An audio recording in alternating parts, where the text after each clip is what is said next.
Rose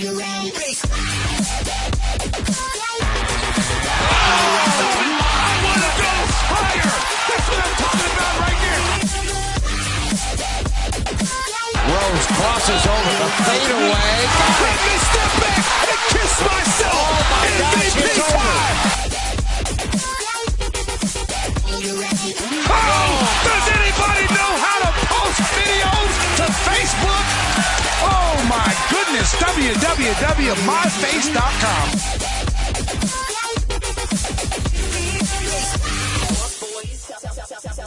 Bonjour à tous et bienvenue dans ce nouveau numéro de l'écho des parquets. Alors on va pas se mentir, l'actualité est pas vraiment folle en ce moment, mais il y a quand même de beaux sujets à aborder. Et pour en parler avec moi, évidemment, Nico, comme toujours. Salut Nico. Salut. Pas de sujet, si on t'écouterait, on parlerait de Robert Covington. Alors je pense que les gens vont être heureux du programme qu'on aura finalement, et malgré tes envies. Et ouais, ben oui, Robert Covington et BJ Young qui ont signé à Houston d'ailleurs. Voilà, alors on va vite passer à Patrick. Et du coup on accueille Patrick. Salut Patrick. Salut à tous. Rédacteur à Basket Info évidemment. T'es déjà venu il me semble une fois. Une fois, oui. Voilà. Et puis là il vient pour parler de la Summer League. le truc atroce quoi. Non, bon, plus sérieusement donc le sujet. On va parler aujourd'hui messieurs de LaMarcus Aldridge et du cas Portland. On va parler également de New York et du recrutement de Andrea Bargnani. Est-ce que ça peut vraiment faire une différence? Et on finira par enfin le dossier tanking qu'on nous réclame depuis 2 mois. On va le faire, ça y est. Je crois que c'est Phoenix qui nous réclame en fait parce qu'ils veulent savoir ce qu'ils doivent faire. Ouais bah Phoenix ils ont déjà bien commencé la saison dernière. Ouais, mais je pense qu'ils veulent avoir des confirmations du pourquoi on fait ça en fait les gars. Non mais on nous l'a demandé pas mal de fois quand même sur le site, donc maintenant qu'il n'y a pas trop d'actualité on va le faire quoi. Bon, vous êtes prêts du coup? Oui. Bah, allez on y va, jingle. Parker on the drive, nearly lost it, still dribbling. Parker with 2 to shoot. Just gets it off in time, and he banks it in! What a shot from Parker! Et on va commencer, messieurs, par un sujet sur Portland et sur LaMarcus Aldridge. Lui a déjà émis quelques souhaits de partir. Apparemment, il veut pas faire partie d'une équipe en reconstruction, c'est ça? C'est ce qu'on comprend, hein. Je veux dire, bon, et puis c'est vrai que c'est un joueur, il va sur ses 28 ans, je crois, et c'est une équipe qui s'est un peu cassée, qui s'est reconstruite. Et il est en train de se dire que cette équipe atteindra un gros niveau que d'ici 2 ans. Du coup, à la fin de son contrat. Donc là, il est en train de se dire que la question qui va se poser, c'est est-ce que ça vaudra le coup de re-signer, est-ce que l'équipe sera assez bonne à ce moment-là, ou est-ce qu'il vaudra mieux qu'il essaie de voir dans une meilleure équipe. Et je pense que du coup, c'est pour ça qu'on a les rumeurs dès maintenant, parce que pourtant on est en train de se dire, bah si on risque de le perdre dans 2 ans, autant l'échanger maintenant plutôt que le perdre gratuitement entre guillemets. Et puis le but pour Portland, c'est quand même d'avoir une monnaie d'échange. Donc ils vont pas l'échanger comme ça pour rien ou pour il est quand même All-Star donc Ah oui non, Ouais, c'est mais sûr. justement, tu vois, à l'échanger, moi je pense que ça se fera pas cet été. S'il y a bien un moment pour échanger LaMarcus Aldridge, ce sera l'an prochain, au moment de la draft, puisque donc lui il veut partir a priori, il se sent pas bien à Portland. Donc, tu lui dis, ben mon coco, tu vas faire tes stats cette saison. Tu vas sortir encore une belle saison à 20 points au 10 rebonds. Et puis, l'an prochain, à la draft, on va t'échanger contre le numéro 2, le numéro 3, un top 5 ou même le premier choix de la draft. Parce que quand même, c'est un bon joueur. Donc, il y a vraiment un moyen d'avoir une bonne monnaie d'échange.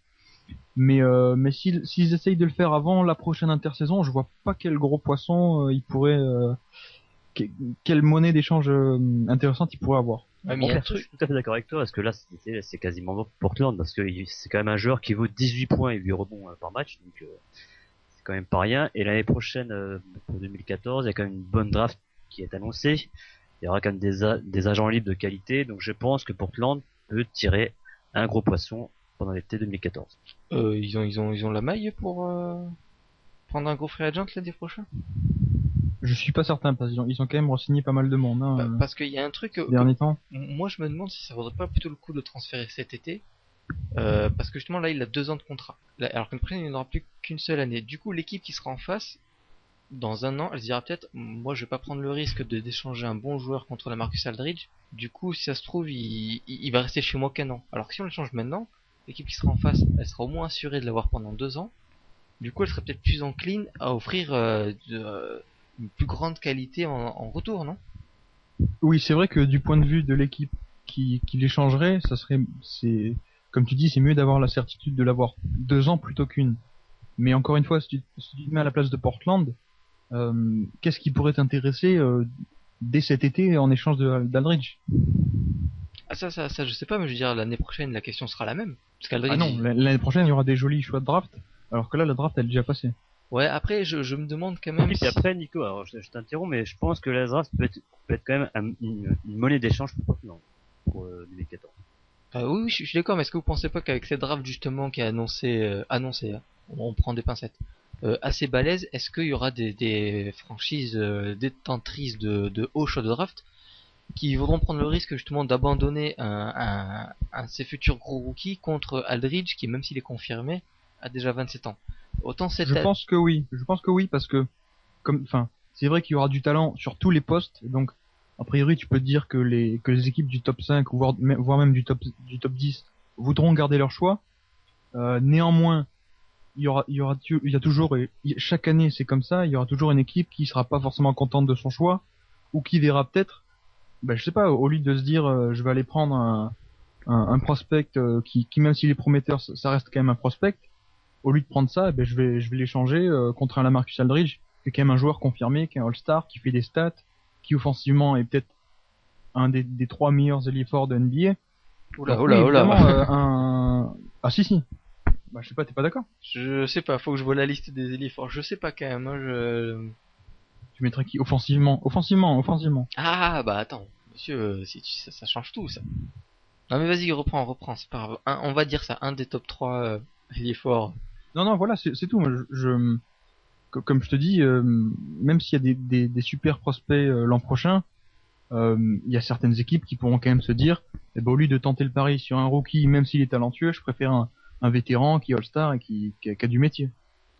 Et puis, après le problème il est assez particulier parce que Aldridge lui-même, il veut être plus ambitieux. Donc après, la direction, c'est une franchise qui peut viser le titre aussi. Oui, mais bon, justement, l'intérêt de faire un transfert, c'est que le joueur a pas son mot à dire, quoi. Donc on peut l'envoyer où on veut. Après, il est pas content, c'est plus notre problème, quoi. Je pense que c'est ça aussi pour Portland l'intérêt.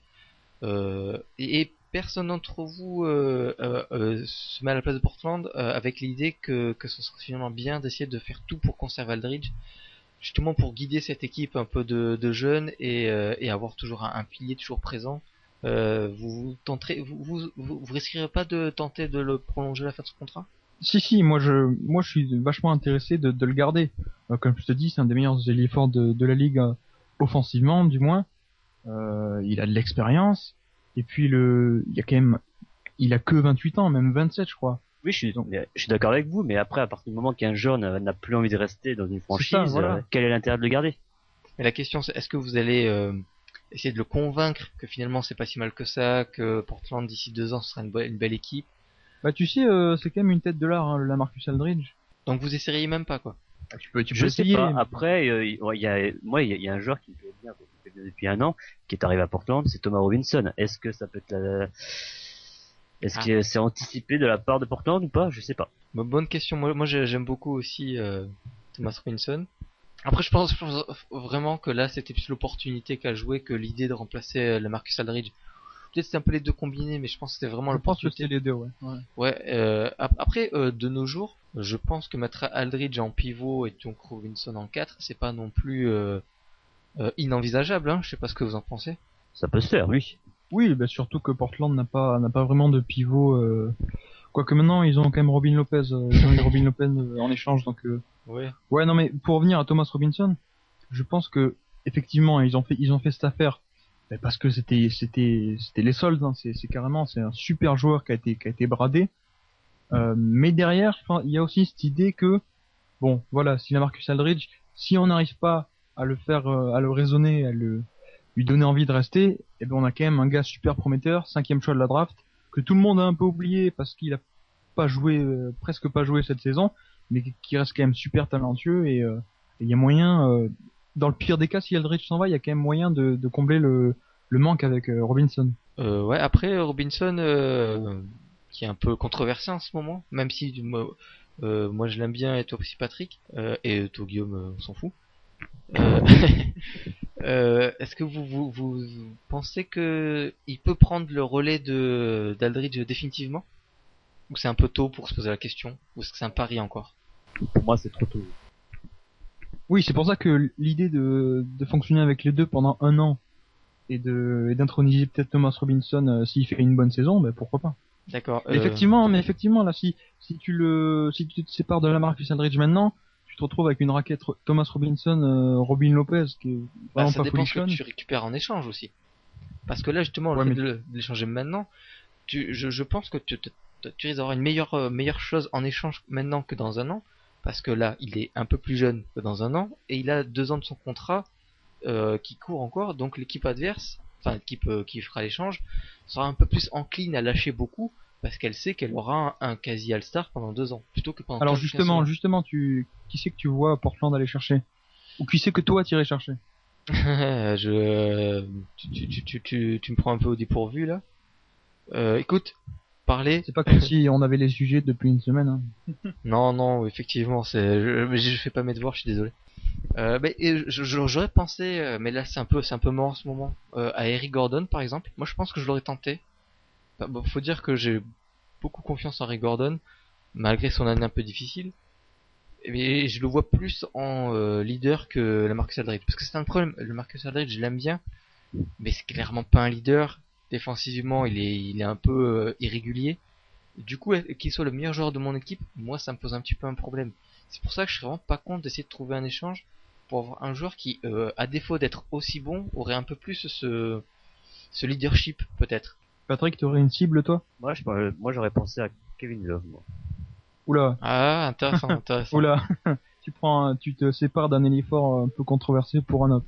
Oui, non, mais je suis totalement d'accord avec vous, mais ouais, j'aurais pensé à lui, personnellement. Patrick, pour toi, qui est le meilleur, Kevin Love ou le Marcus Aldridge? Oula.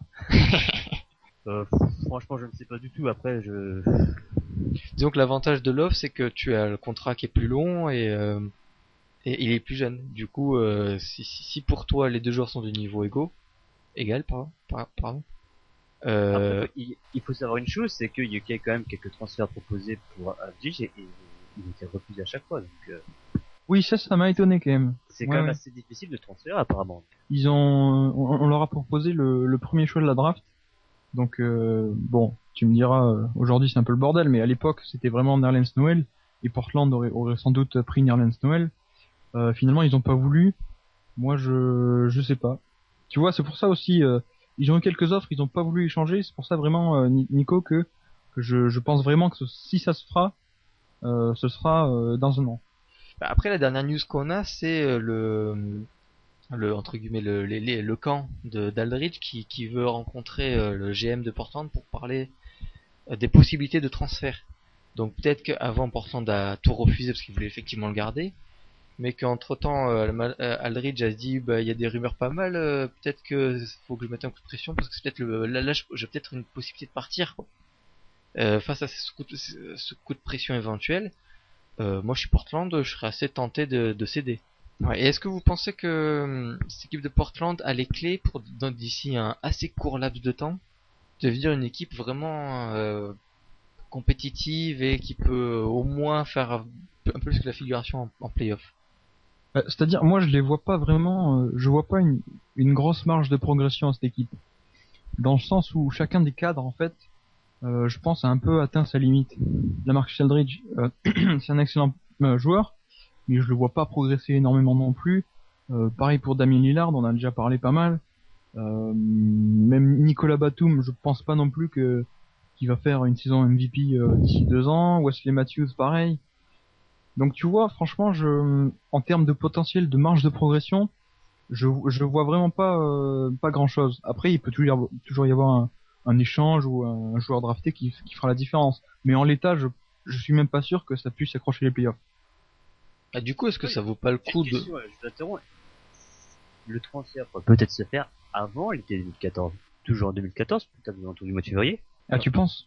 Ben non, je ne dis pas que je ne pense pas, je dis que ça peut être une possibilité.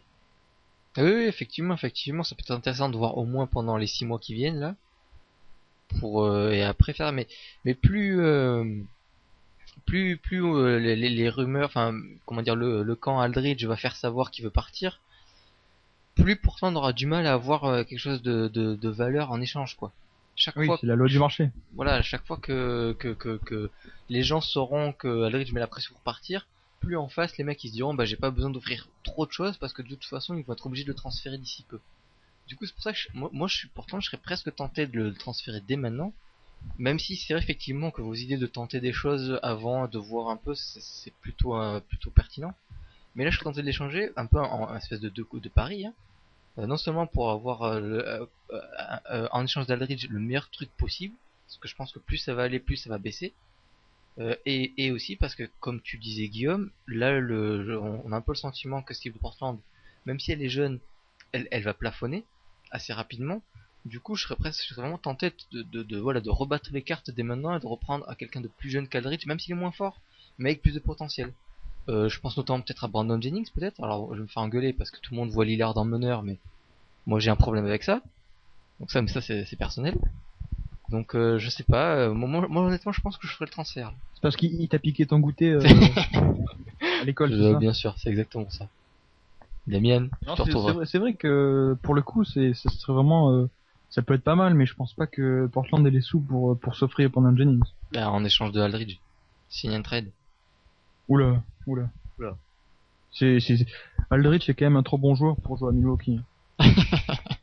Et tu vois, la NBA mettra son veto. Bon, on va peut-être passer du coup à New York.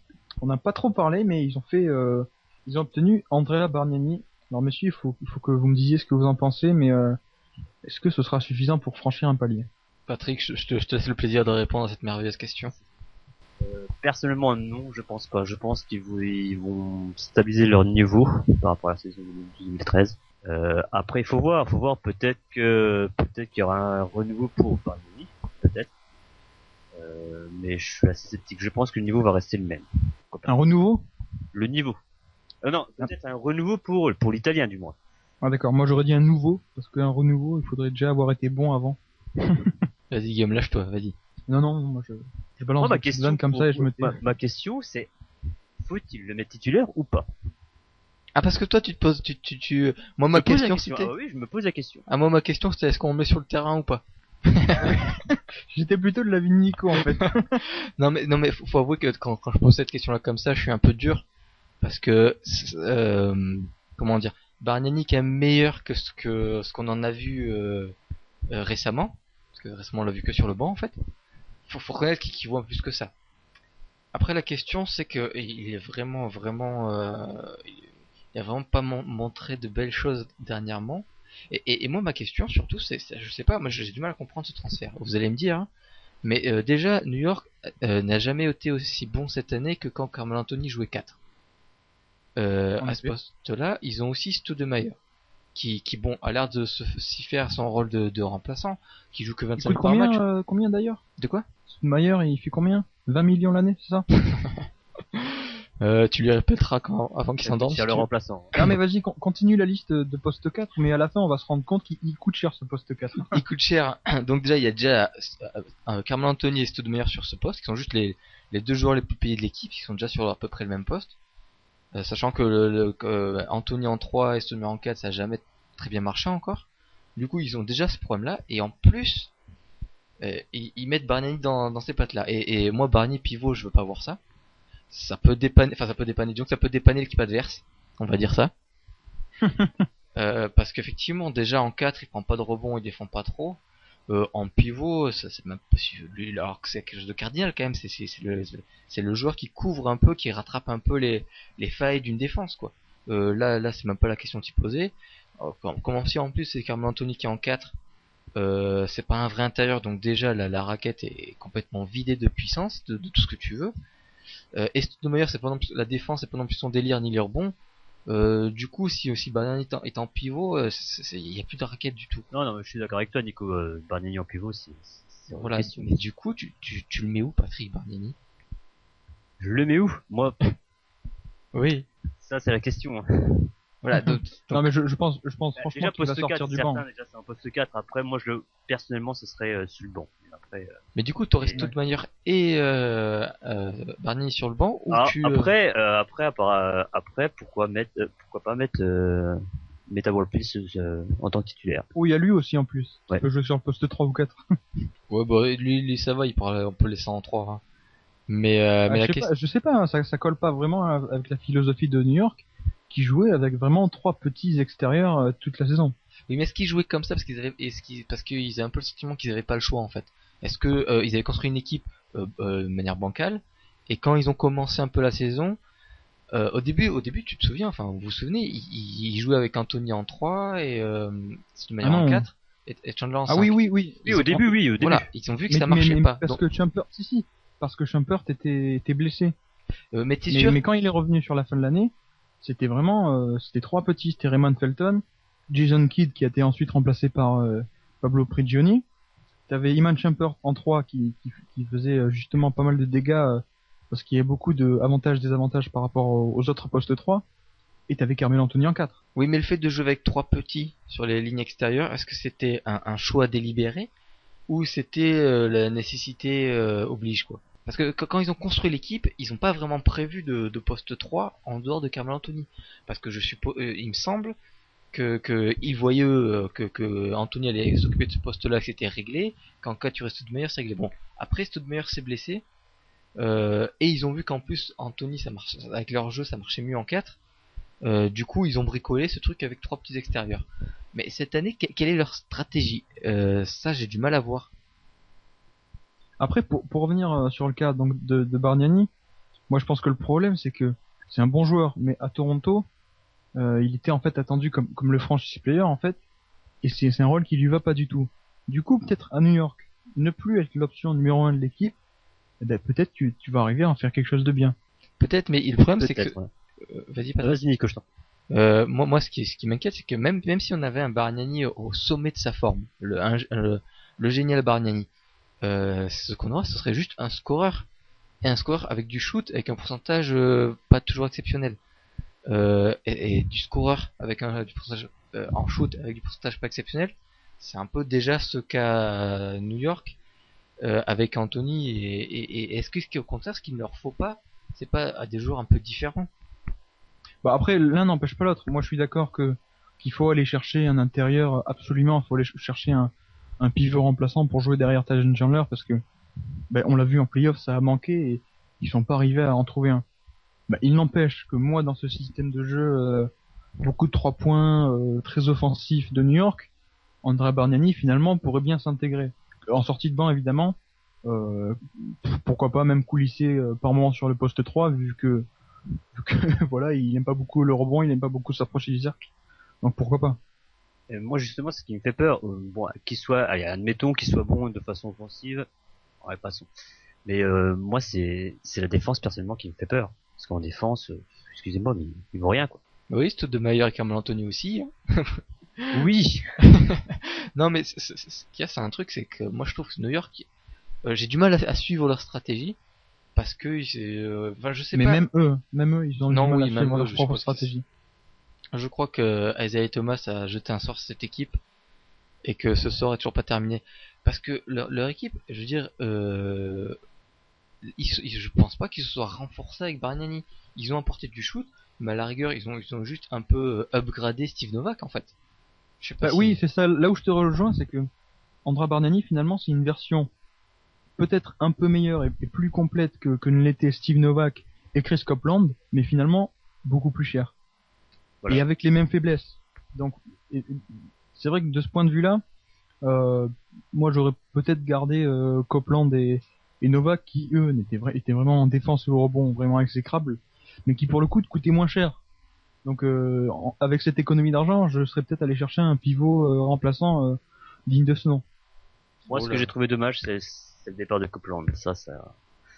Ah, tu l'as en travers, quoi. Ça, c'est pas passé. Ouais, ces petites dreads, elles t'avaient charmé. Hein. Ah oui. Non, ça, j'ai vraiment du mal à comprendre, franchement. Mais t'es content pour lui. Après, est-ce que New York ne vise pas non plus l'été 2014? Ouais, il faut arrêter de viser, à un bout d'un moment, il faut jouer quand même. Oui, mais attends, Guillaume, t'es un peu méchant, mais regarde, cette année, quand même, ils ont pas été non plus catastrophiques, New York. Ouais. Enfin, sur les playoffs. Sans compter, on va pas parler des playoffs, mais sur la saison. Ah d'accord. Ah oui, ils peuvent être champions de saison régulière, moi. Non, à ce c'est moment. vrai que je suis méchant, mais moi le risque, c'est que si cette année, d'ailleurs on en a parlé un peu la semaine dernière, si cette année l'équipe est pas compétitive et si la direction n'arrive pas à rassembler une bonne équipe autour de Carmelo Anthony, une équipe qui tienne la route, et ben au bout d'un moment, en 2014, il va se dire bon ben tant pis, ben je vais voir ailleurs quoi. Ah oui, ça c'est un risque.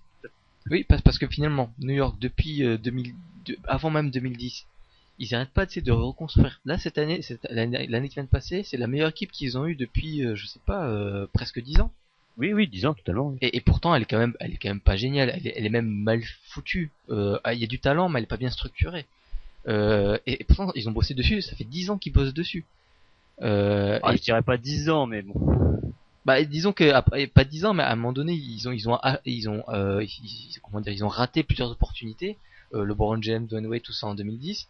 Ils ont essayé de se rattraper, mais mal, parce que je veux dire, recruter bon, Stoudemire, sur le coup, c'était plutôt bien, et puis je critique pas du tout ce mouvement.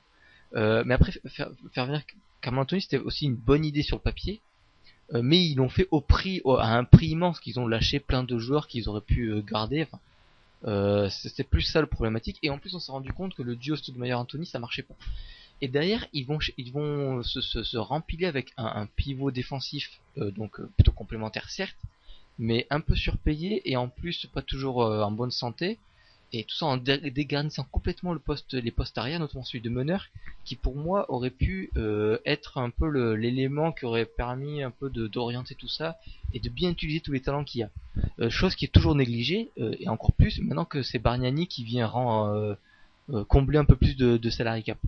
Donc toi, au lieu de Bargnani, t'aurais peut-être visé, je sais pas, un Brandon Jennings ou un meneur. Ou alors j'aurais pas réussi à Brandon Jennings, mais attendez, moi je suis je suis l'Enix, je suis un peu aux abois.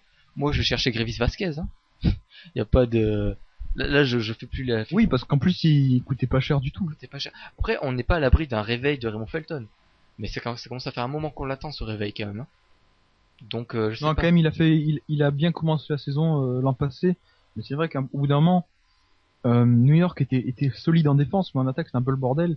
Et il s'est un peu perdu là-dedans avec une sélection de tirs pas forcément bien. Et bon, c'est vrai que peut-être qu'un playmaker, ça ferait du bien à cette équipe. Après, au poste de meneur, rien n'est encore décidé. Donc, bon, on a Felton et Prigioni, mais on a toujours un troisième meneur.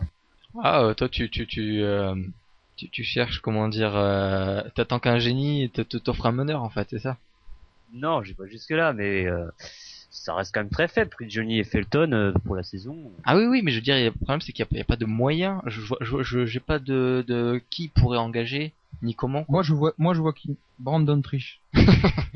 Allez, vas-y, fais-nous ton petit laïus sur Brandon Triche, vas-y. Parce que, mesdames et messieurs, Guillaume a une sale habitude, c'est de tomber amoureux de joueurs NCAA qui sont plutôt bons en NCAA, mais qui ont aucune chance de s'imposer en NBA. De seniors qui ont aucune chance de s'imposer en NBA. Ouais. Allez, fais-nous rapidement Brandon Triche, raconte-nous un peu, vraiment rapidement. Juste pour que les Non, gens sachent.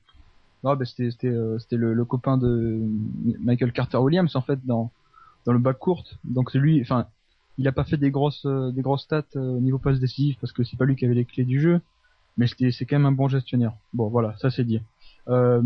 Patrick, moi je suis d'accord, il manque peut-être ce troisième meneur, mais tu penses pas que l'urgence elle est peut-être ailleurs que sur le poste de troisième meneur? Ah non, mais tout à fait d'accord.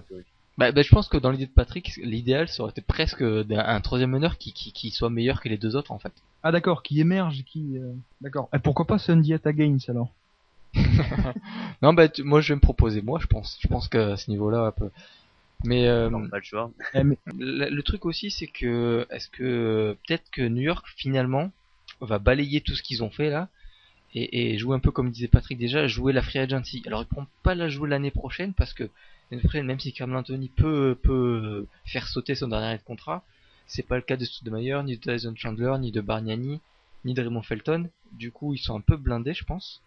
Par contre, pour la saison 2015-2016, pour l'instant, ils auront que Felton et Schumpert, a priori.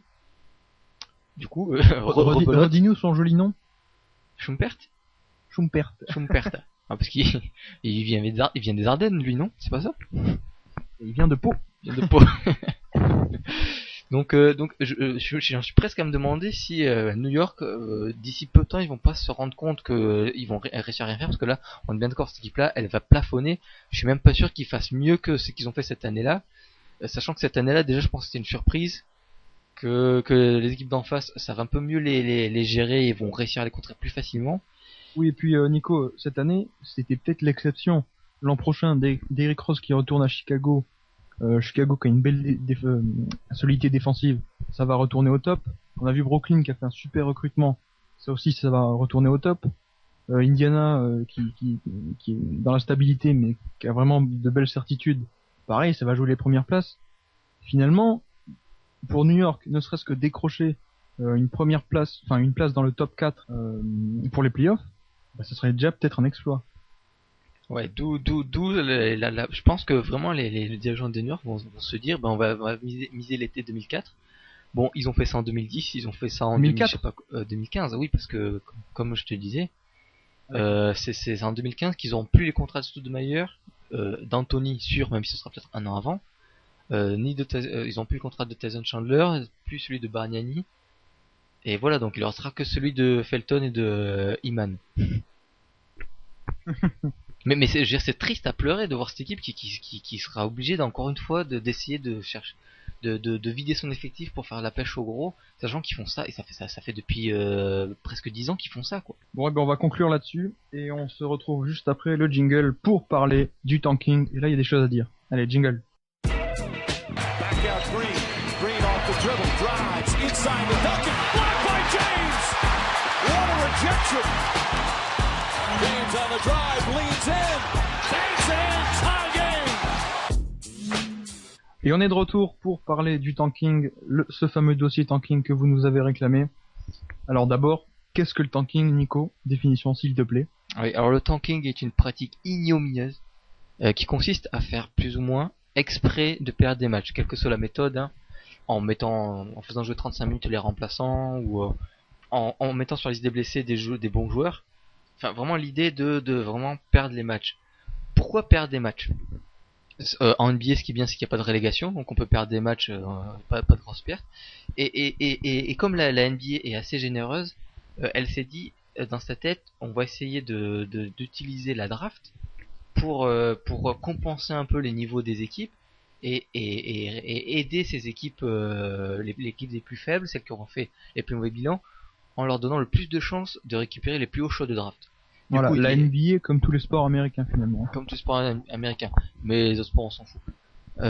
Et voilà, et du coup cette idée qui était plutôt sympathique et qui était pleine de bonnes intentions, forcément des franchises se sont dit, bah écoutez, notre saison elle est fichue, son équipe pourrie, on n'aura pas à gagner.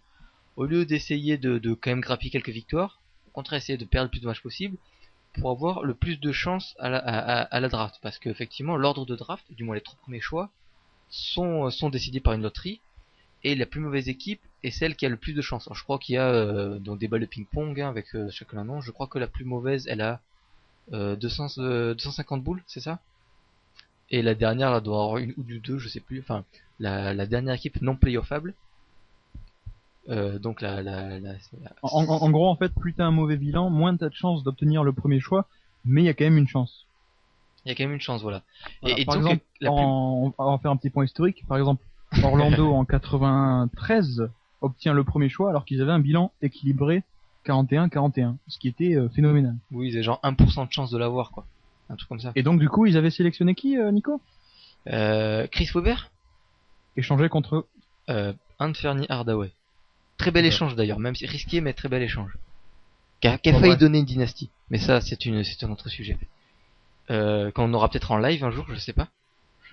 Et voilà, et je voulais finir par la plus mauvaise équipe de l'année. Elle est assurée d'être au pire, vraiment au pire, dans le cas où elle est pas tirée au sort, d'être 4ème de draft. Du coup, ça vaut vraiment le coup de tanker entre guillemets, parce qu'on est sûr d'être au moins 4ème de la draft, ce qui est un très très bon choix. Donc l'équipe qui est la plus mauvaise, quoi qu'elle arrive, elle aura un bon choix de draft. Et oui, voilà. Ouais, c'est quand même une proportion assez énorme. Ouais. Bon voilà. Après Cleveland et le petit fiston du propriétaire Dan Gilbert est venu fausser tous ses pronostics. Oui, deux fois qui représente son équipe à la loterie et 2 fois qui chope le premier choix de draft. Moi j'appelle ça anguille sous roche. Bon alors du coup, pourquoi on fait ce débat? Parce que il y a quand même quelques équipes en reconstruction, on dit ça comme ça dans le métier, On pense à Boston, on pense à Philadelphie, il y en a plein qui étaient fortes il y a pas si longtemps que ça, qui finalement, eh ben on envisagerait peut-être même de les voir tanker cette saison. Donc beaucoup de gens se posent la question. Et puis surtout, il faut le dire, la draft 2014 qui s'annonce assez énorme du fait de beaucoup d'énormes talents qui viennent d'arriver via le lycée en fait. Donc beaucoup de monde serait a priori candidat pour le tanking. Vous pensez à qui en particulier? Bah, je pense Philadelphie, le cas le plus intéressant. Parce que bon, il y a des équipes comme Sacramento ou Phoenix qui eux, tankent involontairement parce qu'ils sont nuls de base ou ont tanké parce qu'ils voyaient qu'ils arrivaient à rien. Mais Philadelphie, là, l'année dernière, ils avaient une équipe qui était pas géniale, mais il y avait quand même du talent. Il y avait Jero Holiday, bon, Evan Turner qui est un peu sujet à débat, mais malgré tout, même à l'heure actuelle, c'est un bon joueur. Thaddeus Young qui est quand même très très intéressant. Et ils avaient de la place sous le salary cap. Ils avaient aussi André Bynum, mais c'est ça que j'appelle la place sous le salary cap. Et en fait, ils ont décidé comment dire, de balancer un jeune All-Star comme Jero Holiday pour un rookie de qualité, mais pas fort, qui s'est pas dit qu'il soit All-Star un jour. On sentait bien du coup l'idée de casser quelque chose qu'ils avaient péniblement un petit peu construit pour reviser en fait une grosse draft l'année prochaine. Et c'est un gros risque qu'ils prennent. Moi, c'est ce que j'aime beaucoup avec Philadelphie cette année. Et c'est pour ça que je trouve que le tanking, de toute façon, ça fait partie de ce sport américain et de la NBA, donc a fortiori. Pour le coup, Philadelphie a fait du tanking, donc ils sont en processus de reconstruction, mais ils ont fait ça dans l'optique de rebondir très rapidement, dans le sens où l'équipe est pas forcément très bonne à l'heure actuelle, donc forcément que ça va jouer un top 10 à la draft à mon avis, mais dans le même temps ils ont quand même réussi à choper une bonne base de jeunes, Nerlens Noel, Carter Williams, même si moi je suis pas convaincu, et en plus tu vas pouvoir donner enfin sa chance à Evan Turner de briller, enfin en tout cas d'avoir la responsabilité du jeu. Même si c'est un échec, même si l'équipe n'engrange pas énormément de victoires, tu auras quand même donné beaucoup de place à tes jeunes de s'exprimer, et c'est ce qui aura permis finalement qu'ils vont devenir aussi forts. Et c'est pour ça que je pense que Philadelphie va réussir à rebondir assez vite. Mais est-ce que lâcher un All-Star ou quasi All-Star, parce que on va pas trop lui coller cette étiquette-là à Jay Holiday, de 23 ans, qui est en plus un meneur, l'un des postes les plus compliqués à gérer et importants dans le jeu, est-ce que c'est pas un trop gros, une trop grosse perte par rapport à ce qui est visé, sachant que le tanking, mine de rien, c'est une espèce de double pari. Déjà, on fait une croix sur une saison. Et faire perdre des joueurs, c'est pas forcé que ça les aide à progresser. Je veux dire, enchaîner les défaites, c'est pas simple. Et puis, comment vous voulez inculquer une culture de la victoire ou au moins du combat si on fait un trait sur la saison avant qu'elle commence? Donc pour les jeunes, je sais pas si c'est si bien que ça. Moi, je vais te donner un exemple, c'est celui d'Oklahoma City, qui échange Ray Allen en 2007 pour ajouter Jeff Green à Kevin Durant. Et pendant quelques années, comme ça, ils n'ont pas été très bons. Ils ont eu des super choix à la draft. Ils ont un top 5 en 2008, c'est Russell Westbrook. Ils ont le troisième choix en 2009, c'est James Harden. Et finalement, personnellement, bon après, les philosophies peuvent varier d'une personne à l'autre, mais moi, je pense que vraiment, c'est peut-être le meilleur moyen pour un jeune joueur, un top prospect, c'est d'arriver dans une équipe où, finalement, il aura la place de s'exprimer, tu vois. Oui, alors et c'est ce qui s'est passé avec le Thunder. Alors contre-exemple, Minnesota. Avec Kevin Garnett qui l'envoie à Boston, hein, ça s'est passé la même été, donc les exemples sont assez équivalents. Qui l'envoie à Boston, et en plus il récupère un jeune comme Al Jefferson, à qui ils ont pu donner des responsabilités. Après ils ont enchaîné les choix de draft très haut hein, aussi, sauf qu'ils se sont plantés parce que ils ont fait des mauvais choix de draft, 2 ils ont fait juste des mauvais choix de construction d'équipe. Ouais. Du coup, comme dit, c'est un pari. Oklahoma City, c'est vrai, ça en est très bien sorti, mais vous vous rendez compte qu'ils ont eu la chance immense, d'une part, de pouvoir sélectionner Kevin Durant. Bon, le coup Westbrook, c'est une espèce d'énorme coup de poker qui marche, malgré tout ce que je peux dire. Faut bien reconnaître qu'il marche très bien. Et puis, je veux dire, c'est pas toujours non plus qu'on a un James Harden à la draft, seulement en 3ème position. Et aussi un Serge Ibaka la même année. Bon, ça c'est du nez, hein. C'est eux qui ont plutôt bien joué le coup. Oui, mais voilà, justement, tu vois, c'est intéressant que tu prennes cet exemple, parce que dans les faits, les cas de Minnesota et de Seattle, enfin de Oklahoma étaient vraiment identiques cette année-là. La différence, c'est que Minnesota, c'est une des pires équipes en ce qui concerne la gestion de leurs rookies. Et de l'autre côté, t'as Oklahoma City qui s'est imposé ces dernières années comme une des meilleures équipes en termes, comme tu l'as dit, de scouting et de développement des jeunes. Oui, Donc, mais bon. la question pour Philadelphie, ce sera de savoir, est-ce que ça va être plutôt Minnesota et faire un peu n'importe quoi, ou vraiment arriver à développer ce groupe de jeunes qui, à mon avis, est très talentueux. Dans Nerlens Noel, si t'ajoutes en plus je sais pas, je dis n'importe quoi, mais un Jabari Parker, un Julius Randle ou même Andrew Wiggins, ça peut vraiment faire quelque chose. Oui, mais encore une fois, c'est toujours, je trouve que c'est toujours un risque de parier sur des rookies. Parce que déjà, effectivement, faut pas se tromper de joueurs. Faut aussi savoir le développer, l'intégrer, tout ça, effectivement. Ça, Oklahoma City y est arrivé. Mais c'est pas donné à tout le monde. Le nombre de jeunes joueurs qui se plantent, notamment dans des équipes dysfonctionnelles. Je veux dire, je vous rappelle que des équipes comme Charlotte, Sacramento sont toujours dans les bas-fonds. Ça fait des plombes. Ils ont à chaque fois des gros choix de draft. Donc ça toujours reste un pareil. gros Après, risque. c'est un gros coup de chance. On peut prendre un autre exemple. Tu prends Cleveland en 2003, personne ne les connaissait. Bon, après, oui, c'était le joueur, voilà, c'est LeBron James qui est arrivé et on a connu Cleveland comme ça. Et il a été quand même jusqu'en finale NBA, donc c'est vrai, c'est un gros coup de chance, c'est très risqué. Mais est-ce que pour vous, le tanking, du coup, est une stratégie valable dans ce sens-là? Parce que c'est quand même un gros kit double, comme on vient de le dire là. Effectivement, d'une fois ça marche. D'un autre côté, ça marche pas. Est-ce que c'est ça la stratégie? Ou est-ce qu'à la rigueur, vaut mieux essayer de construire son équipe d'une manière différente et sans tanker en fait? Des manières de construire une équipe, t'en as plein. Donc t'as le tanking, mais t'as aussi la façon Los Angeles Lakers, qui historiquement ils ont toujours construit leurs équipes en faisant des gros transferts. Bon, pour le tanking, comme je te dis, il y a deux façons de faire. Soit tu l'as dit toi-même même, soit tu fais comme Phoenix, t'es tellement nul que tu perds en fait et t'attends un bon choix. Soit tu fais comme Oklahoma City ou comme Philadelphie a l'air de vouloir le faire, c'est-à-dire d'accord, tu fais une croix sur la saison, mais en même temps derrière t'en profites quand même pour faire jouer, pour avoir un vivier de jeunes assez intéressant, et même si ça reste un pari, tu leur donnes quand même les moyens de progresser. Oui, mais donc là, c'est ce qui est intéressant. Ce que tu dis là, Guillaume, c'est que c'est le juste milieu du tanking en fait. Mais voilà, c'est ça. Et il y a des équipes comme, je sais pas s'ils font exprès, hein, Sacramento, Charlotte ou quoi, mais ils le font pas bien le tanking quoi. Eux, je crois qu'ils savent pas, ils savent rien faire de bien. Tiens, d'ailleurs, il y a peut-être une équipe. On va faire une petite dédicace à Joachim Seltz, hein, c'est lui qui nous demande le débat sur le tanking. Lui est intéressé par Boston. Donc je vais vous demander, messieurs, est-ce que Boston va faire du tanking la saison prochaine? Non. Ils peuvent pas. Non. Boston, c'est que tout le monde a l'impression que c'est du tanking parce qu'ils ont lâché Pierce et Garnett contre des joueurs moins bons. Du moins contre Gerald Wallace, parce que les autres joueurs, c'est juste pour faire de la déco. Donc c'est l'impression que là, mais Boston garde une équipe affaiblie certes, mais qui reste une équipe de milieu de tableau au minimum, quoi. Je veux dire, Rajon Rondo s'il est sur pied, et il le sera. C'est peut-être ça justement l'interrogation. Oui, mais est-ce que la question c'est peut-être un petit peu tôt pour parler de tanking pour Boston? Il vient donc seulement de perdre Pierce et Garnett.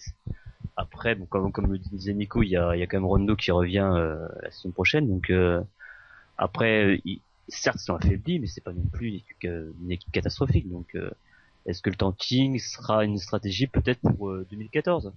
Après, je te dis pas qu'ils vont le faire, mais moi il y a une option qui me paraît tout à fait probable, c'est de dire finalement bon, on va échanger Gerald Wallace et Christian Freeze.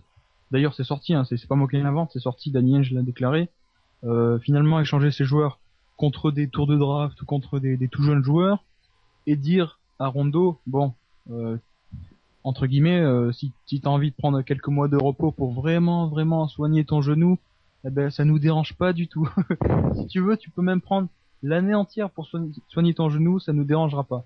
Mais c'est après, je sais que Nico t'es pas d'accord, mais c'est un peu ce qui est arrivé avec San Antonio en 97 quand ils ont dit à David Robinson qui s'était blessé, bon voilà, t'as le droit de rester en dehors du terrain. Nous on va choper un bon tour de draft et finalement ils ont eu Tim Duncan. Donc ça s'est bien goupillé cette année-là. Alors si tu veux, on reviendra sur l'exemple de San Antonio un peu plus tard. Mais pour Boston, le truc, c'est que est-ce que vous risquez pas de vous mettre à dos un joueur comme Rondo en lui disant non, reste un peu chez toi te soigner entre guillemets, Moi, je pense que Rondo, il veut jouer. Et le risque qu'il y a, c'est que Rondo, il a plus que 2 ans de contrat. C'est un superbe joueur qui est pas si cher que ça par rapport à son niveau. C'est un joueur d'un profil assez rare, très utile pour construire un collectif. Je veux dire, Boston est sûr de l'avoir avec lui que pendant 2 ans. Est-ce que tu prends le risque déjà de mettre une année de côté, une année de Rondo de côté pour essayer de récupérer un rookie qui sera pas qui sera opérationnel, mais pas à son meilleur niveau avant quelques temps. Et est-ce que tu penses qu'il risque de lui donner envie de pas signer quoi à la fin de ce contrat? Moi, je trouve que si je suis Boston, c'est un risque immense de tanker cette année.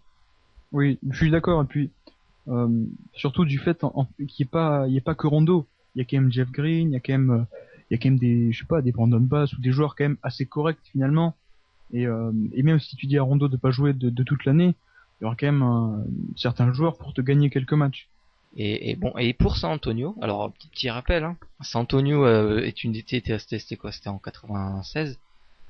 Est une équipe avec une seule énorme gigantesque star qui était David Robinson et des bons petits joueurs autour, mais juste bon, un peu plus que bon on va dire, mais c'est pas la folie non plus. David Robinson se pète quelque chose, je sais plus quoi, assez tôt dans l'année je crois, je sais plus, il a fait juste quelques matchs il me semble. Et puis effectivement suite à ça, bah, San Antonio ils ont plus d'équipe en fait, hein, ils ont plus du tout d'équipe compétitive. Surtout à l'époque c'était beaucoup plus centré sur les stars et les joueurs, hein. Je trouve, du moins de mon avis, c'était moins comme maintenant où à la rigueur un peu plus de construction, de structure de jeu en attaque et en défense peut un peu plus pallier le truc, d'où une espèce d'essor un peu disproportionné de la théorie Ewing qu'on voit en ce moment. Du coup je pense que à cette époque là déjà quand on perdait quand une équipe comme San Antonio perdait un joueur comme David Robinson pour la saison, c'était fichu. Après tanking, admettons, mais j'ai du mal à penser que San Antonio du moins s'ils l'ont fait exprès, ils ont pris un risque énorme qui s'est bien terminé parce que à part Tim Duncan à la draft, il y avait aucun joueur vraiment valable. Ah oui, non mais on est bien d'accord. C'était un risque, mais qui s'est révélé payant.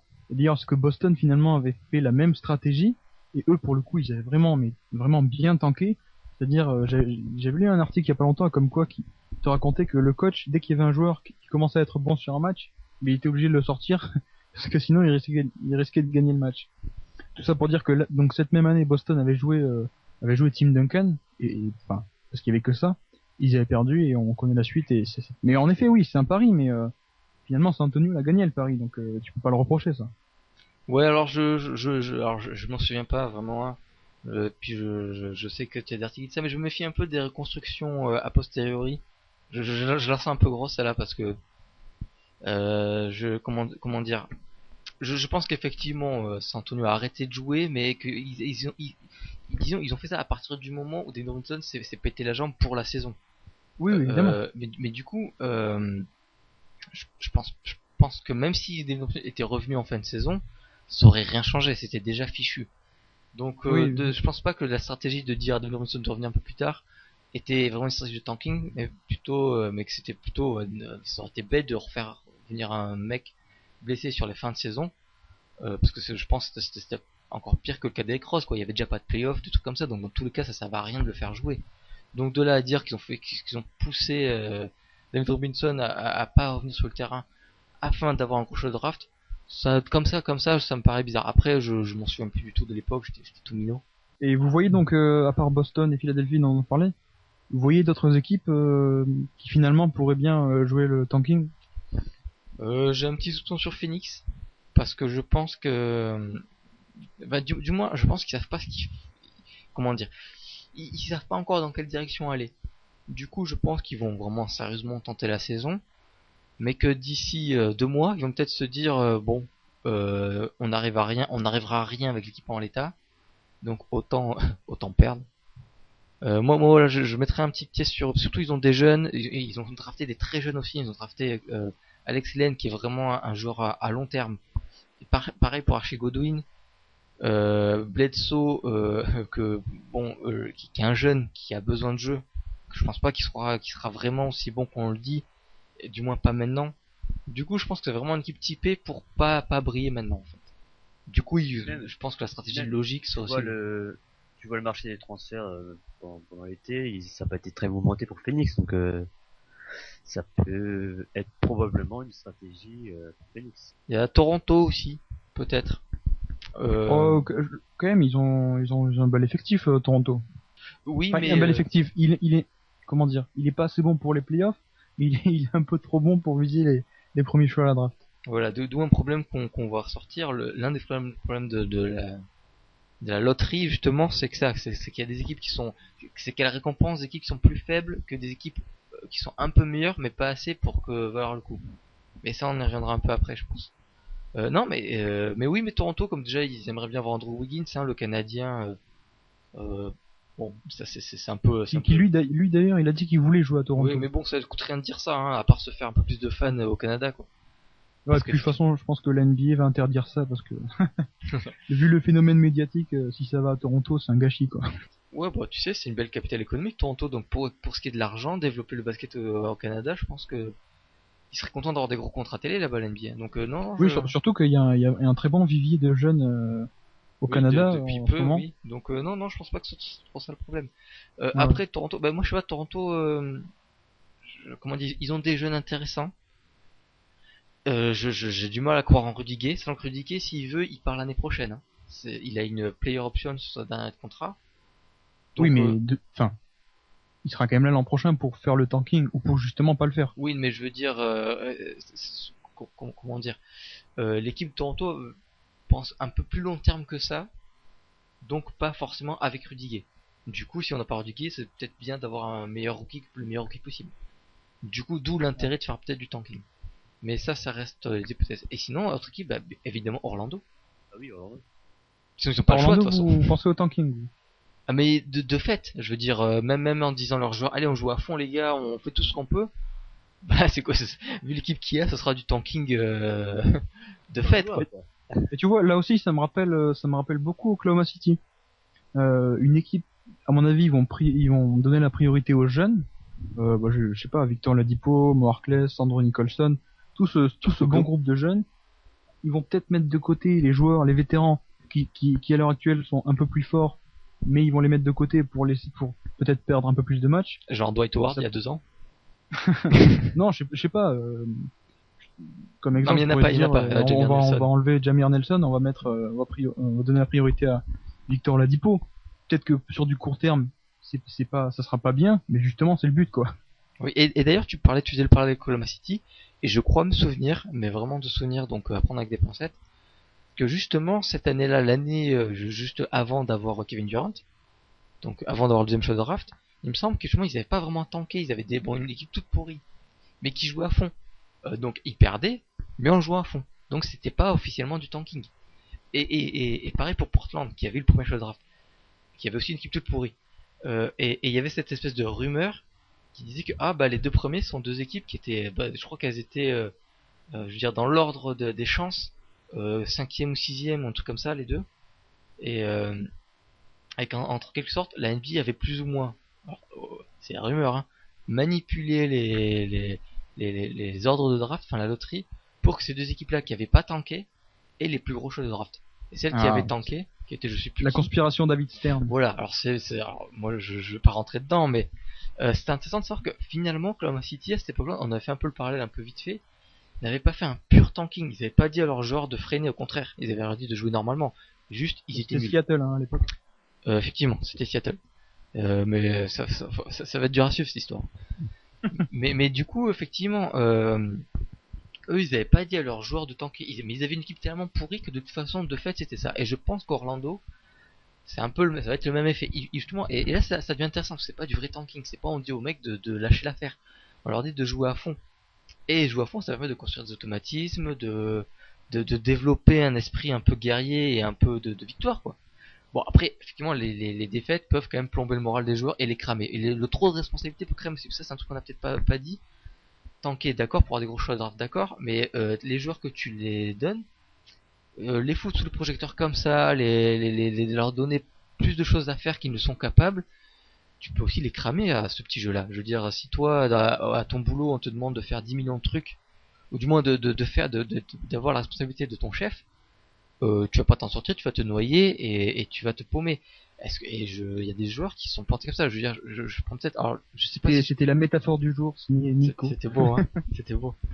Mais je prends l'exemple peut-être, alors je sais pas si c'est un bon exemple, mais je me souviens des Clippers d'il y a quelques années avec une équipe de jeunes très talentueux, mais que des jeunes. Alors, bon, maintenant ça fait rire, hein, maintenant. Mais sur le moment ça faisait pas rire, au moment c'était votre vrai talent. Donc il y avait Lamar Odom, Darius Miles, un ex-lycéen prodige, Corey Maggette, qui lui a toujours su scorer, et Michael Olo-Okandi. Et même peut-être Maurice Taylor, je pense, en 4. Enfin, du moins, il y avait ce moment quand le mec il débarquait en NBA, c'était une espèce de... Vraiment, on se disait, c'est l'équipe du futur. Ils se sont plantés lamentablement, ils ont tous les joueurs, enfin, par peut-être Lamar Odom qui a quand même un peu réussi des choses, et encore, par rapport à ce qu'on attendait, c'était pas ça.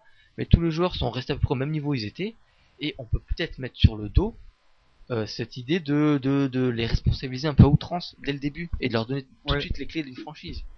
C'est vrai que là je suis d'accord, et peut-être la différence, ce qui a fait que ça a marché à Oklahoma City ou à Seattle, c'est que t'avais un Kevin Durant qui avait quand même les épaules pour faire ça et pour assurer les responsabilités.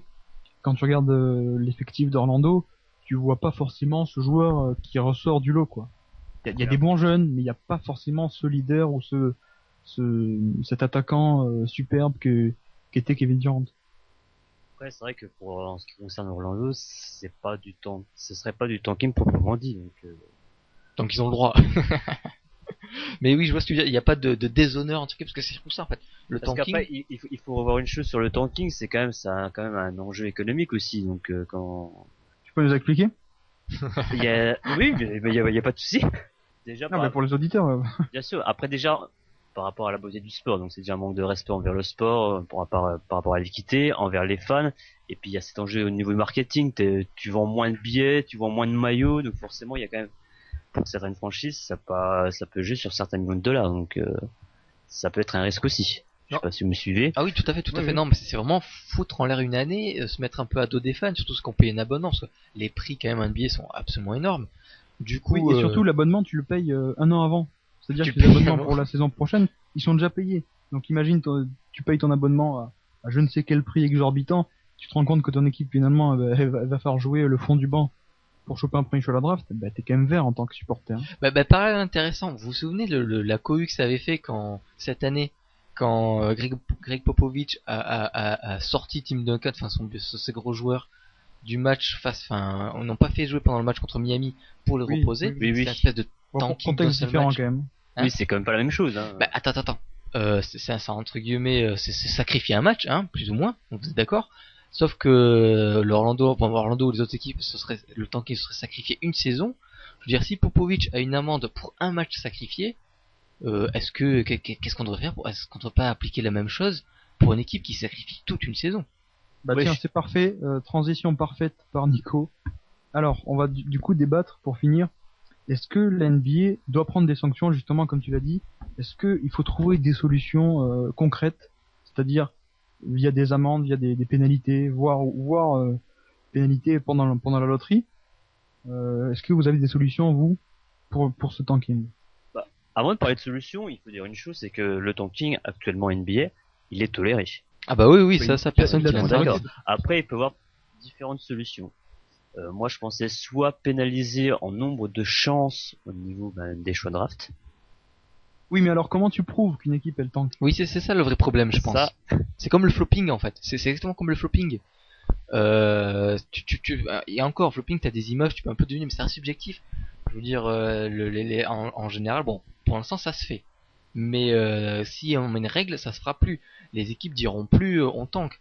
Et quand elles diront leurs joueurs de baisser le pied ou quand elles sortiront leurs joueurs, parce qu'ils sont trop bons, elles diront pas que c'était parce qu'ils veulent perdre. Ils diront bah non, c'est nous on a pensé que la meilleure solution c'était ça, que machin. C'est pour ça que l'exemple que tu as donné tout à l'heure finalement est pas si mauvais que ça, parce que là ça interfère avec un choix sportif. Et Greg Popovich, tu pouvais tout à fait dire bah non, moi je pense que c'était ma meilleure équipe sur le moment. Et finalement pour le tanking ça va être pareil. Tu vas vouloir pénaliser Charlotte ou Sacramento ou je ne sais qui, mais ils vont te dire non, nous sur le moment on pensait vraiment que c'était notre meilleure équipe. Et ça, il y a pas débat. Tu peux pas en sanctionner une et pas en sanctionner l'autre. Il y a pas vraiment d'éléments concrets pour juger. Oui, c'est trop compliqué. Et puis il y a un truc qu'on n'a pas dit sur le tanking, qui est pour moi la plus grande injustice. C'est surtout que ça fout dans la galère les équipes de milieu de tableau, celles qui sont parce qu'autant la draft récompense les plus mauvaises équipes, mais autant elle est un peu chiche avec les équipes qui sont un peu meilleures que les plus mauvaises. Parce qu'on mieux on recrute du bon joueur, du bon joueur, du bon titulaire au mieux, grand max. On récupère pas de grosses stars. Mais du coup, les équipes qui sont quand même pas si mauvaises que ça, qui se battent, qui cherchent, qui ont même l'honneur d'aller chercher le 8e spot des playoffs. Ça, c'est plutôt beau, quoi. Je veux dire, c'est les mecs qui se battent, ils tentent, même si c'est juste une 8e place qui au C'est final honorable, ouais. leur sert à rien. C'est du sport, ça, c'est vraiment du sport. Ben là, comment dire, on les désincite à se battre pour ne serait-ce que la gloire de faire 8e ou la gloire de lutter pour les playoffs.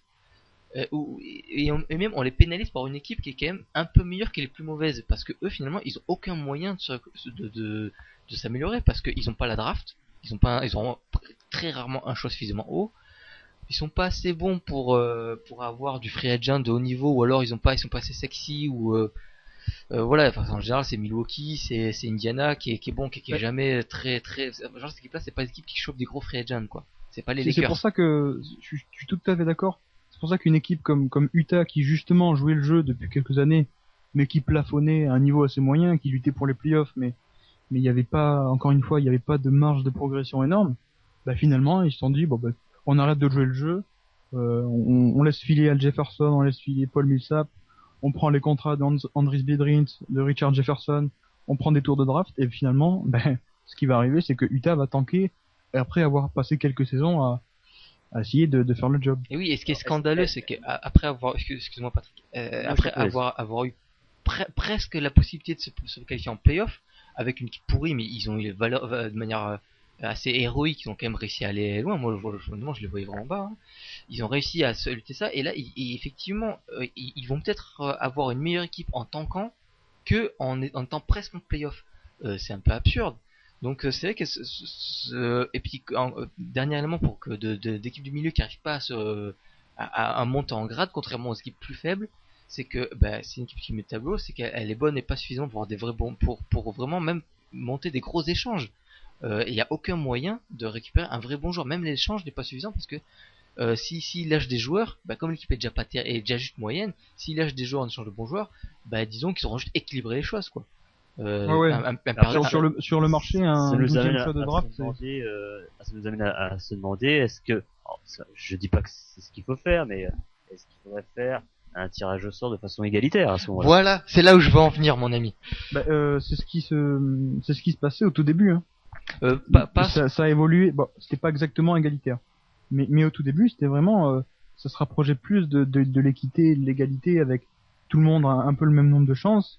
Et c'est justement à cause de Orlando, dont on a parlé tout à l'heure, qui avec un bilan équilibré a eu le premier choix. C'est à partir de là qu'on a commencé à favoriser plus et à déséquilibrer le système de la loterie, à donner plus de balles aux équipes. À partir de là. Et l'exemple est merveilleux, parce que regardez, en 2 ans, on a une superbe équipe d'Orlando, une équipe dont tout le monde se souvient, grâce à ce système qui était encore, il était pas tout à fait égalitaire, hein. Il était un peu moins, comment dire, un peu moins en faveur des petites équipes, mais c'était pareil. Juste les meilleures équipes avaient pas autant de chance que maintenant.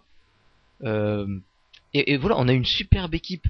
Bon, qui en plus basée sur quand même 2 coups de chance, hein, parce que le deuxième premier choix de draft, ça reste un gros coup de chance, hein, mine de rien. C'est pas tous les jours qu'on l'aura, ça. Mais avec ça, on a quand même une super belle équipe qu'on n'aurait jamais eu dans tous les cas. Et ça, si on peut se créer de belles équipes comme ça, pourquoi se priver de cette possibilité, je veux dire. Du coup, le tanking, ça ne servirait plus à rien, c'est ça que tu veux dire. Oui, voilà, parce que je veux dire, au contraire, même, on serait incité à essayer d'être le meilleur possible.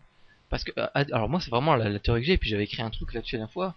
Ce que j'aimerais vraiment, c'est qu'on soit plus mauvaise équipe ou équipe qui rate la qualification playoff d'un cheveu, on ait autant de chances d'avoir le premier choix de draft, le deuxième, le troisième, enfin tout n'importe comment. Du coup, c'est le pur hasard qui décide. Et puis là, comme tout le monde part avec les mêmes nombres de chances, finalement l'équipe la plus avantagée, c'est la meilleure équipe, celle qui s'est le mieux battue, donc la meilleure des plus mauvaises équipes. Et deuxième chose, donc ça encourage à être une meilleure équipe pendant la saison, Donc ça encourage à construire un jeu collectif, ça encourage à construire des valeurs de guerrière, quoi, enfin de combat. Et puis et en plus, et voilà, si en plus on arrive à rajouter un gros choix de draft, ben on aura une vraie belle équipe. Au lieu d'avoir une espèce de fourre-tout où on attend juste le Messi qui vient jamais. Oui, Après, mais là, dans ce que tu dis, on tourne en rond. Ouais, non, mais c'est ça, c'est que finalement, moi, ton idée, elle me plaît beaucoup parce que il semble n'y avoir que des avantages comme tu les as cités. Mais d'un autre côté, ça vraiment, je pense que ça dénature le principe de la draft, qui était de dire, bon ben, les plus mauvaises équipes, on vous donne les meilleurs joueurs. Ça, je trouve que le fait que la 14e équipe ait autant de chances que la première équipe, eh ben, au bout d'un moment, pour un peu qu'il y ait une malédiction ou que t'aies pas le hasard avec toi, si t'es une très mauvaise équipe, eh ben, tu peux tourner pendant quelques années sans avoir de bons choix, jamais quoi. Bah oui, mais justement, du coup, ça doit t'encourager. Alors déjà, c'est le hasard, tu peux rien y faire. Hein. Si t'as jamais de bon choix de draft pendant 3-4 ans, tu vas te plaindre à qui? Tu peux pas. Hein. Et en plus, bon, en théorie, faut vraiment pas avoir de bol, quoi.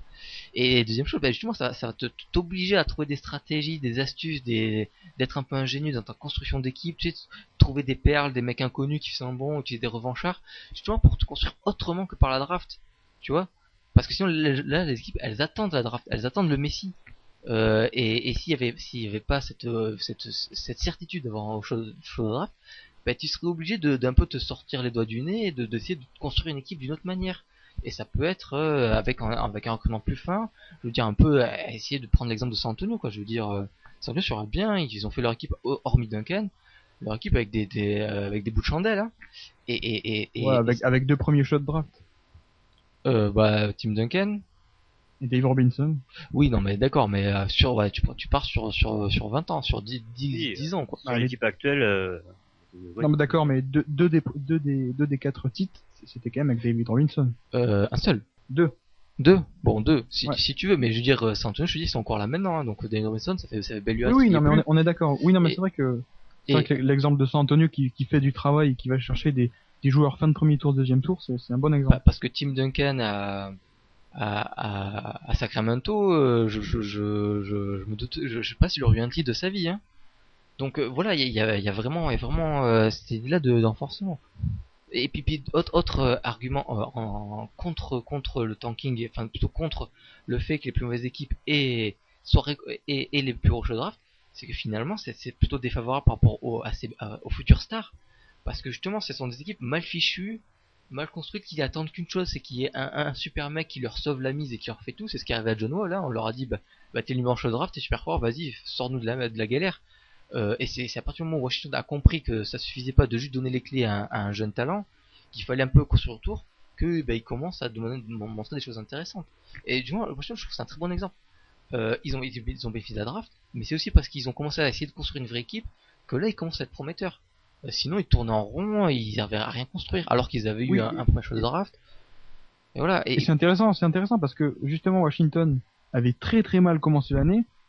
Ils pouvaient carrément prétendre au premier choix de la draft. Ils ont préféré jouer honorablement. Ils ont fait revenir John Wall, qui a superment bien fini la saison. Tu peux dire clairement qu'ils ont relevé leur bilan alors qu'ils auraient pu rester avec un bilan très bas pour obtenir un bon choix de la draft.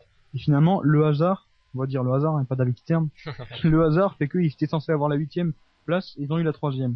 Oui, mais alors ça c'est un peu la récompense du valeureux, j'ai envie de dire, c'est parce que c'est vraiment du hasard, de la chance. Mais ce que je trouve très intéressant avec Washington, c'est que clairement, ils sont passés en mode, alors tanking je sais plus, mais en mode de déconstruction de l'équipe. Quand ils avaient le trio Jamison, Arenas, Butler, qui marchait pas trop mal, mais c'était pas non plus, ça commençait un peu à être en fin de cycle. Ils ont tout balancé et ils ont mis sur des jeunes et ils ont pris que du talent. Alors donc il y avait du Nick Young, du je sais pas quoi, du Jordan Crawford, du machin, du André Black. Et puis ils ont eu le premier choix de draft. Comme ça, c'était génial. Ils ont eu John Wall. Et ils ont dit bah c'est bon, on a John Wall, c'est bon. On est bon. Et en fait pendant 2 ans ça a été la croix et la bannière parce qu'effectivement un seul joueur en plus. Maintenant les joueurs arrivent pas aussi finis qu'avant. Hein. Ça c'est une certitude. Du coup ça marchait pas du tout, c'était ridicule. Et c'est à partir du moment où ils ont dit bon on va arrêter cette stratégie à 2 balles de juste baser sur des jeunes. Et ils ont échangé Javal Magui contre Néné. Et on a commencé à voir des petits progrès. Alors ils ont été un peu perdus par la blessure de John Wall qui a un peu tout cassé et que du coup on a eu l'impression que c'était qu'ils sont dans leur travers. Mais finalement on a vu qu'il y avait une vraie équipe derrière. Et là ils repartent avec une belle dynamique. Et en plus ils ont eu un peu la récompense d'un troisième choix de draft qui est venu un peu du ciel. Mais je veux dire dans un système où tous les choix de draft seraient égalitaires, ça pourrait potentiellement être le cas pour n'importe qui. Et là ils partent du coup sur une vraie belle base quoi. Et là, on commence à se dire, tiens, il y aura peut-être une vraie belle équipe à l'avenir. Et c'est pour Oui, ça mais encore une fois, ça ne fait vraiment pas partie de la culture américaine. Bon, moi, je te dis, hein, il y a de jolis avantages à ta proposition. Mais ça fait vraiment pas partie de la culture américaine, du principe de la base, de la draft, pardon. Et même, je te parle de l'autre sport majeur aux États-Unis, la NFL. Il n'y a pas de loterie. Il y a Oui, que en mais- NBA où il y a de la loterie. Mais Après, alors, je vous coupe, mais après, la draft par définition, quoi? Quoi, la draft, c'est quoi par définition? C'est une loterie, donc une loterie, c'est quoi? Ah non, c'est pas une loterie. ah c'est Et pas Non, Ah mais non. La draft, avant c'est la draft, donner les meilleurs joueurs aux oui, pires mais équipes. avant la draft, il y a bien une loterie, on est d'accord. Pour Ah ben. pour définir les choix, on est tout à fait d'accord par rapport à ça. À la base, il n'y a pas de loterie. oui, mais justement, comme dit Patrick, si on a une loterie, c'est aussi pour qu'il y ait un peu de que ce soit pas la plus mauvaise équipe qui chope tout. Comme disait déjà Patrick, c'est vrai que une loterie, le concept de loterie, c'est que tout le monde ait la même chance. Ça c'est sûr. Et et puis oui, pour finir, tu parles de culture américaine et que ça se faisait pas en NFL tout ça. Alors, faudra vérifier. Hein. Du coup, ça va peut-être conclure là-dessus. Et il me semble que cette année, à partir de cette année, enfin, du moins de l'été prochain, la NHL, la ligue de hockey, ils font une loterie totale. Je veux dire, avec tout le monde avec le même nombre de chances. Enfin, toutes les lottery teams avec le même nombre de chances à la draft. Donc la culture, peut-être que elle est en train de changer elle aussi. Oui, mais justement, regarde quand tu prends l'engouement qu'a eu la draft, quoi, qu'a la draft chaque année, c'est quand même qu'il y a un certain intérêt. Donc, pourquoi- Non, moi je te dis, la NFL, il n'y a pas de loterie, et pourtant c'est regardé par 20 millions d'Américains ou plus. mais moi, je te parle de l'événement lui-même. Je te parle pas. Oui, Oui. L'événement de la draft est regardé par plus de 20 millions d'Américains. D'accord, ok. Non mais voilà, juste pour dire, c'est comme la NHL fait ça, on va voir ce que ça va donner. On va voir si ça change la culture et peut-être potentiellement on aura ça aussi. Et ça, j'accueillerai ça avec grande joie. Tiens d'ailleurs, pour conclure, historiquement, messieurs, petite question. Quel est l'événement qui a fait que la NBA a dû introduire la loterie à la draft? C'est pas Chicago qui a tanké comme un malade ou Portland, Chicago et Portland pour avoir non. Michael Jordan. Ah non, pour avoir Hakeem Olajuwon. C'est ça, ouais. C'est Houston qui avait eu... En plus, eux, ils avaient eu Ralph Sampson, premier choix de la draft 83, et en 84, ils tankent comme des porcs pour avoir Hakeem Olajuwon. Finalement, bon, Michael Jordan troisième, tu te dis que finalement le tanking, c'est pas forcément toujours gagnant. Ouais, bon, je crois que ils ont quand même ça va quand même. Hein. Je pense que Ils s'en sont pas mal sortis en effet. Ouais. moi je le prends Oui, là c'est du quand même pas trop mal. Et le premier choix de l'ère loterie, qui était-ce? Patrick Ewing. C'est ça. Oh, qu'est-ce que Voilà, je suis bon. une bonne réponse de Nico, qui pour une fois s'y connaît un peu en histoire. C'est quand même, faut le souligner. Bon ben merci, messieurs, merci. Bah, merci à toi, à tous. C'est un plaisir. Ben merci, oui, merci Patrick. Et merci Nico, et on se retrouve la semaine prochaine. Salut à tous. Ciao. Salut, bien.